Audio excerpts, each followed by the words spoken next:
Hello, you're welcome. You're welcome onto my channel today, and it gives me great joy to observe you are viewing this video. I'm Professor Olayinka Akwale. I'm a lecturer in the university. On this channel, I do a number of thoughts, but all these thoughts I do, you can cluster them into four, and sociology and research are central to them. I do content on migration and relationship as well. Meanwhile, if you have not subscribed to this channel, kindly go ahead and click subscribe on your screen right now. Tap subscribe on your screen right now to join my family of subscribers so that you can also be alerted every time I drop new videos. I've been dropping videos consistently now on the founding fathers of sociology or contributors to sociology. I've dropped videos on Ibn Khaldun, I've dropped videos or video on Auguste Comte, I've dropped videos on Tucker Parsons, I've done videos on Max Weber, I've dropped videos on Emily Durkheim, I've dropped video on Karl Marx, and this video now is on Wright Mills, a prominent sociologist, an American sociologist who reigned between 1916 and 1962. He reigned in the 20th century. Very fantastic scholar, and although some places they might not teach or see Wright Mills, but I believe from my readings, from my understanding of sociology as a professor of sociology, I've come to find that Wright Mills must be discussed and acknowledged as a major contributor to sociology. And he gave us some prescriptions on how sociologists should operate in society beyond the four walls of the university or colleges where they operate. Wright Mills, was a professor of sociology at Columbia University in the United States. And he, aside being intellectual, as being a professor, a scholar, and academic, he also ventured into public spaces, not necessarily to teach alone, but to effect to give impact of what he was teaching in the classroom in the broader society, because he believes that society actually impacts the academia, and the academia should also impact society, going beyond mere theorization, mere philosophization, mere academic to actual practice. And I find that very, very intriguing and very phenomenal, that we should go, especially sociology, that emerged through the social disorder and social turmoil of the French Revolution and the European, turmoil at that point in time, the Industrial Revolution and the French Revolution. For Wright Mills, sociologists should also intervene in society practically. And all these ideas also can be seen, even now, in the books that he published. Scholars immortalize themselves through their writings. That's why scholars publish books, publish articles, researches, and things like that. So 4 major prominent works of Wright Mills. Number one of them is the power elite. The power elite, where you should look at the power in society, the power and the power play among the elite in society, and how power also affects society, and how society perform negotiations for power, and how power is used. We can also consider Wright Mills as a crusader, social critic, social commentator, because his ideas were profoundly impactful in his own time, to the extent that his ideas actually led to the movement or galvanized the movement that come to be known as the New Left. If you look at it that way, in the 1960s. And Wright Mills also was considered as an American utopian because he was galvanizing change, addressing change, led a lot of debates, controversy around the need for change. He was very conscious of the oppression of his time, and he was thinking this oppression should not continue. This oppression, these exploitations, should not continue, and there's a need for change. And with this change, he believed there's a new need for America and the world at large to be more equitable, to take care of people. So he was looking at personal life and social life. And now people need to be conscious of their personal experiences and the implication of broader societal issues on their personal life. In fact, that is why he wrote one of his most influential books for me, the Sociological Imagination. The Sociological Imagination got me essentially endeared to the writings of Wright Mills at the point.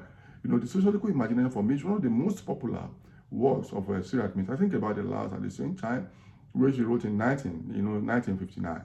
So the books, the works he wrote, he wrote The Pilot, The White Collar, also wrote about the American middle class, then the Sociological Imagination. So if you look at this book, it was calling power structure to question, looking at the white collar job and their lived experiences, looking at the role of the middle class and how the middle class is affected by the time, and the need for the individual in society to be conscious socio-psychologically of their lived reality and the implication of their realities for the society and the impact of the society on their lives.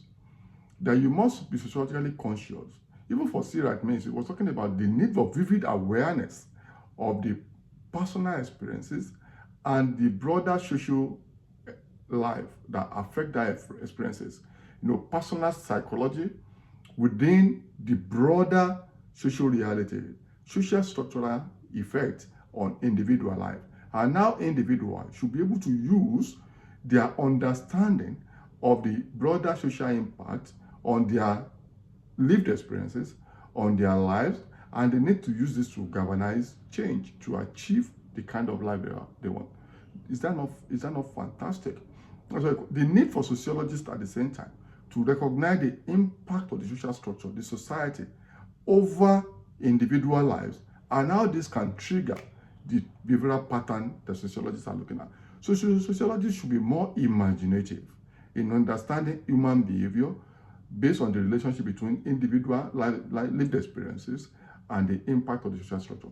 That's why another major contribution of C. Wright Mills was his work on the grand theory, G-R-A-N-D, grand theory, where C. Wright Mills believed that society can only be sufficiently understood, effectively understood, by looking at the impact of the social structure, the broader institutions, the broader structures in society, and their impact on the behaviors of people as being observed, and the group behavior, social dynamics in society that have been observed in society, and how this affect people personally and as a group, and how this can be used to better interpret social relations and impact that this might be having on people. So unlike the micro theorist, we can consider C. Wright Mills as a macro theorist, a structural theory in the order of people like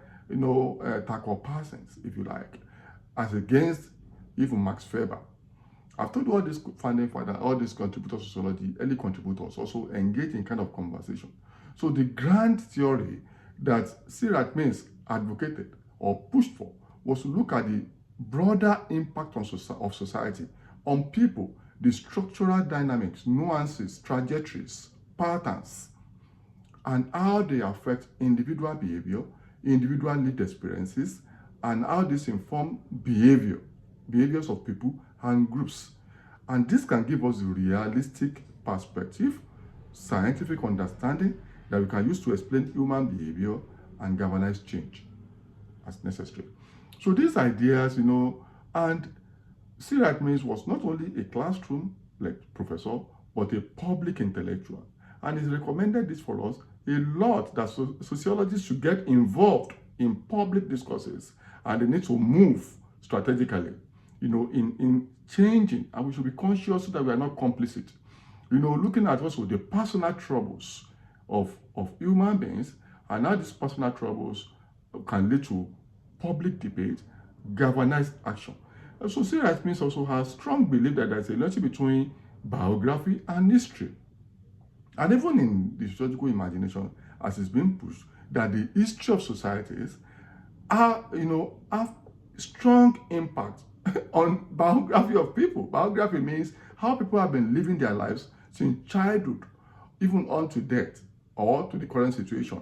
And this biography of people cannot be divorced from history, because history essentially will shape social processes, social structure will shape the history of society, and this will shape the biography of people.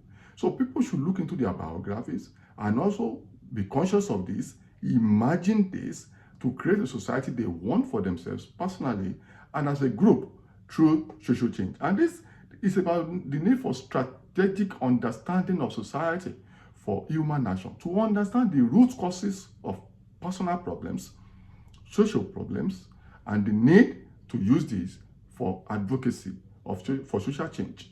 You know, people should not just look at their personal troubles and whine like people are doing globally now, but the need for social action, actions of so many people, you know, by individuals for social change. And this is very important for me in terms of looking at, you know, social troubles, you know, versus issues. Social troubles versus issues. What troubles are people facing personally and as a group? And what are the issues throwing up these troubles? Poverty, unemployment, oppression, gender inequality, crime, and the rest of corruption, maladministration.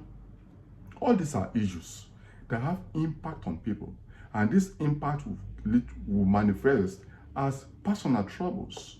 When people complain at personal level, these troubles can be seen as aggregates of social issues, and how these continue to push people.